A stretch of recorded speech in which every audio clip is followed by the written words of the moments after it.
রোজা তো প্রায় শেষ হয়ে গেল, ঈদ চলে আসছে। বউ ছেলে মেয়ে ঈদের মার্কেট করতে যাচ্ছে, বিশাল বিপদে আছি, টাকা পয়সাও নেই।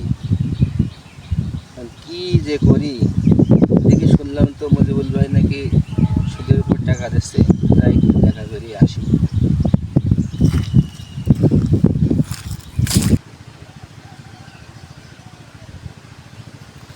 মজিবুল ভাই, বাড়ি তো বউ ছেলে মেয়ে খুব জ্বালাচ্ছে, রোজা চলে গেল, ঈদ চলে আসছে, তো মার্কেট করার মতো টাকা পয়সা নেই। তো শুনলাম আপনি নাকি সুদের উপর টাকা দিচ্ছেন, যদি কিছু সব মিয়া কে বলেছে আমি সুদের উপর টাকা দিই?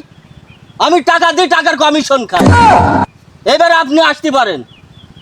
ভাই সুদ হোক আর কমিশন হোক ভাই, আমার কিছু টাকা দেওয়াই লাগবে, নাইতে ভাই বাড়ি খুবই সমস্যা ভাই। ভাই আমার শেষ কথা, আমি টাকা দিই, টাকার কমিশন খাই। হাজারে মাসে 100 টাকা করে কমিশন দেওয়া লাগবে। সমস্যা নেই ভাই।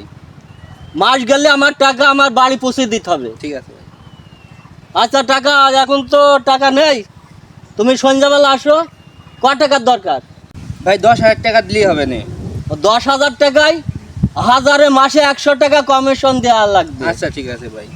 10,000 টাকায় মাসে 1,000 টাকা কমিশন দেওয়া লাগবে। আচ্ছা ঠিক আছে ভাই। আচ্ছা ঠিক আছে ভাই, তাহলে আসি। ঠিক আছে। আচ্ছা আচ্ছা, সন্ধ্যাবেলা এসে টাকা নিয়ে যাইও। ভাই রে, মানুষ বিপদে পড়লে আমার যে কি আনন্দ হয় আপনাদের ভুলে বুঝাতে পারবো না। আজ মলি কাল দুদিন, এটাই বাস্তব।